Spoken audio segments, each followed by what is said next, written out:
Hi guys, I'm here today with beautiful Milena and I'm really excited to show you the look that we're going to create, which I feel is perfect for Mother of the Bride glam or anything where you want to feel a little bit more fabulous. I am starting with lots of skin prep because that is key for a beautiful base. I'm using one of my favourite masks now. This is the Revive Master Volume. This one here, I'm just applying it with a brush so that we don't get it in the hairline. It's really, really great at firming and sculpting the skin. So I'm just going to pop this on and leave it for about 5 to 10 minutes. Feels fantastic. It feels really, really silky and beautiful. This. And just remove that mask with just some wet cotton pads, and I love how that's making the skin look already. I'm going to apply some Estee Lauder Micro Essence now. What a micro essence is, it's just a fluid that you apply after cleansing the skin. It goes on before moisturizer. It basically increases the efficacy of all the products that you're going to use afterwards, helps to hydrate the skin, and lots of other lovely benefits. So actually this is a really nice thing to use when you want to get the most from your skincare. I am going to follow with the Chantecaille Bio Lifting Cream now. This is such a beautiful, rich moisturiser. I absolutely love how this feels on the skin. I wear it myself and it's one of those ones that people always comment on my skin after I wear it. So I want you to use this today to give lots of hydration and also firmness before our makeup application. That already gives a beautiful glow to the skin. I'm going to go straight in with a primer now. This is the Nano Blur Primer. This is a great one for correcting any sort of imperfections on the skin, so pores, fine lines, if you get oily in your T-zone, but it also doesn't dry out the skin, which I really like. So I'm just applying this in the center of the face and working my way outwards. And this is just going to give us a really beautiful smooth surface for our makeup to grip to. Foundation that I'm going to use is the Dior Forever Natural Nude. It's a really sheer, beautiful foundation because I don't want to cover these gorgeous freckles that Milena has. I just want to, they're really beautiful. I've got a bit of a thing for freckles, so I'm biased, but I think they're gorgeous. And I always love to see them showing through the foundation a little bit so it doesn't look too much like a mask. Right, so this foundation is a beautiful one to just even skin tone, keep that kind of glowy moisture, but still make skin look really flawless. Gonna pop on some concealer now. This is the Dior Forever Correct Concealer. Just putting this just in the deepest area under the eyes. I'm not gonna bring this up too close to the lash line just because we're gonna line the eyes and I don't wanna overload that eye area with product. So if you want to really create a look that's got longevity, then this is a nice tip to do so.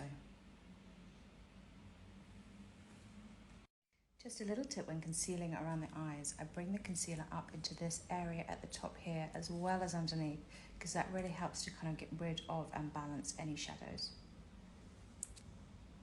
I'm going straight in with an eye primer now just because I want to give that foundation and concealer a chance to settle in the skin before we do anything else. This is the Laura Mercier Eye Basics Primer in the shade Flax. This literally looks like Milena's skin tone but across the eyes, so this is just going to neutralise any redness and act as a base so that the products that we apply in the eyes don't crease or move around. Also has a beautiful kind of subtle sheen to it, which I really love. Now I'm going to use the Nude Sticks pencil in the shade Taupe. If you just look down for me, what I'm doing with this is I'm literally sketching all the way along the lash line, right from the inner corners, right to the outer corners, a little bit thicker in the outer corners. I'm going to do the same underneath the eye. I absolutely love this shade because it's kind of a soft brown mushroomy taupe colour and I just think it's really flattering on so many different eye tones, eye colours, and it just gives a really kind of soft brown smokiness to the eyes, which is beautiful. So now that we've got that taupe smokiness around the lash line, I just want to add a little bit more intensity just in the outer corners. This is a MAC shadow in the shade Omega. It's kind of a similar tone but a little bit deeper than that pencil. So it's going to give us a little bit more depth in this area. As you can see, I'm focusing on doing makeup around the lash line rather than going too far up into the socket, and that keeps it really flattering for all the eye shapes really. So this is quite a good look, no matter what. Just going to do a little liquid liner now. If you look down for me, this is a gel liner and I'm just applying it with a really fine brush and I'm just keeping that super, super close to the lash line. You can see, I don't want to block that with my hand, but you can see that line is really, really fine. I just want to use that to define the lashes more than create a flick. Now I'm just going to pop some false lashes on you, Milena. These are individual lashes, so they look really, really natural and they're super lightweight to wear. I'm putting them on before mascara because I find that way you can apply mascara afterwards and it helps to blend the false ones with your natural ones so that they look like they're not false at all. I'm just using the shortest length of my no lash individuals so that they're just kind of like an enhanced version of your natural lashes. So these lashes are looking beautiful, so I'm going to pop a little bit of mascara on them now. I am starting with the Dior Show Maximizer 3D, which is a lash primer. I always find when you want a dramatic lash look that a primer works wonders because it helps to really coat the lashes so that you get a thicker, fuller result from your mascara without going clumpy or having to apply too many of the sort of mascara fibers to the lashes. This still gives a nice smooth, plump lash effect. I'm going to move on to brows now. I'm just combing a little bit of soap brows through Milena's brows. This is going to make sure all the hairs stay in place, but also going to give us a nice base for the product that I use afterwards to grip to, so that I can create a brow that still maintains some texture. I'm going to use a little bit of the KVD Longwear pomade in the shade Blonde in Milena's brows. I'm going to use two different shades, but I'm going to start with Blonde. The reason why I've gone for this one is because it's a really beautiful cool blonde. You don't want to use anything too warm with Milena's colouring, and because she's got this beautiful silvery toned hair, I just want to make sure the brows are cool so that they look natural and fit with her hair colouring. Just actually wanted to give you guys a slightly more detailed look of how I'm going to create these brows. I've just gone in this part here where Milena has some natural brow growth, just to kind of fill in any gaps and emphasize that area. And then here, I'm just using this brush. That is Luke arriving to do hair. I'm just using this brush just to create little kind of replica hair strokes and actually lift the angle of the brow. Brows are done and I love how much that lifts the face. I'm just going to go back to finishing skin now. I'm going to use a little bit of the Banana Lowlighter, and the reason I'm using this is just to bring forward any areas that we want. It's like a concealer, but it also gives that sort of lit from within glow. So I'm just using this in the deepest areas under the eye, and this is going to help reflect the light, a little bit like if you've ever used the YSL Touche Eclat, where it just gives a little bit of extra. I'm going to add a little bit of cream contour to the skin now. I'm using the KVD Cream Contour Palette, just the lightest shade of this, so it's really soft and natural.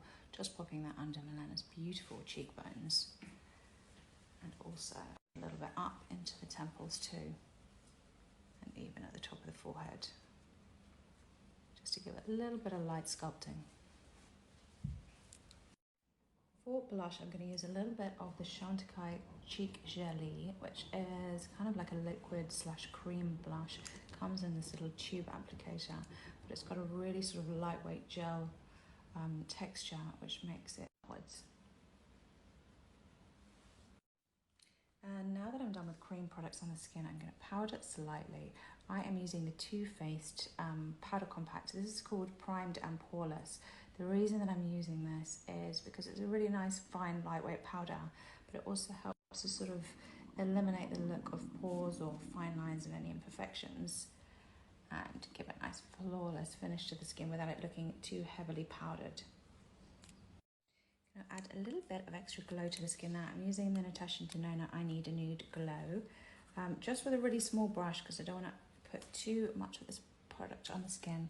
Just dusting this at the very kind of high points of the cheekbone.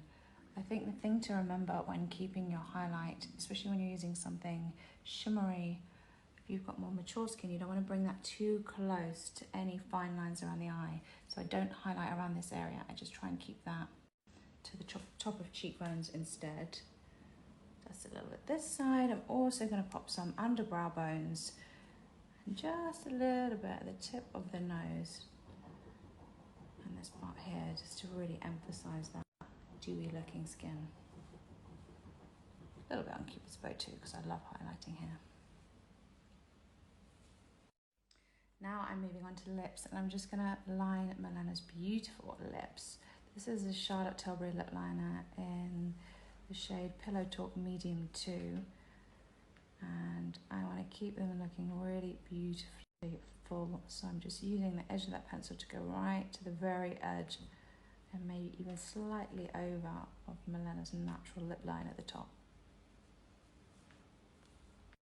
So I've lined the lips with that liner, but also brought it in the outer corners too. And now I'm just going to pop a little bit of lipstick on top. This is by a brand called Human Beauty, and the shade is called Peaches and Akeem. I'm using this because it's sort of a really sheer, glossy, almost like lip tint. And I want the lips to still be glossy, but sort of in a soft, dewy way without actually applying a gloss on top. So this is going to be really comfortable and wearable throughout the day. So makeup is done. I'm just going to give a light mist now of the Hourglass Soft Focus Veil Setting Spray, which gives a really beautiful glow to the skin. Then Luke arrived earlier. He's been patiently sitting with Jessie, as you can now hear. He's going to do hair, and then we will show you guys the finished look.